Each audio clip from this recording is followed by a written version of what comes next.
عايز اقول لكم انه اداره المسابقات دلوقتي طلعت عقوبات الاسبوع ال 12 بعد ما الدوري هيتلعب بكره الاسبوع ال 13.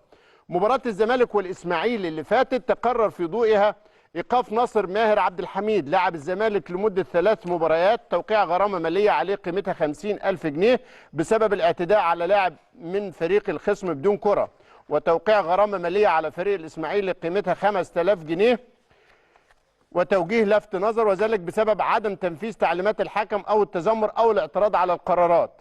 مباراه غزل المحله ومودرن سبورت توقيع غرامه ماليه على نادي غزل المحله قيمتها 10,000 جنيه بسبب تاخر نزول الفريق الى ارض الملعب 4 دقائق، وايقاف محمود احمد محمود رزق لاعب مودرن سبورت مباراه وتوقيع غرامه ماليه قيمتها 5000 جنيه للطرد.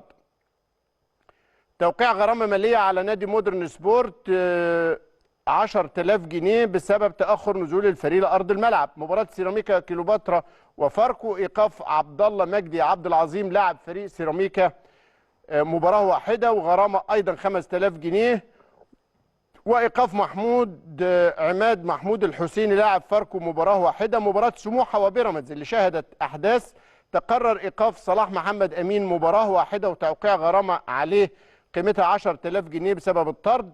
منع احمد سامي المدير الفني لفريق سموحه من مرافقه الفريق لمده 3 مباريات وتوقيع غرامه ماليه عليه قيمتها 20,000 جنيه بسبب محاوله الاعتداء على الحكم بعد انتهاء المباراه ولفت نظر، وغرامه قيمتها 5000 جنيه مع عقوبات اخرى ايضا على كل الاطراف في بقيه المباريات. دي يمكن عقوبات الاسبوع ال 12. بس احمد سامي انتظارا كنت اتمنى يستنوا بعد الموسم اما يمشي ويعلنوا عقوبته زي جوميز كده.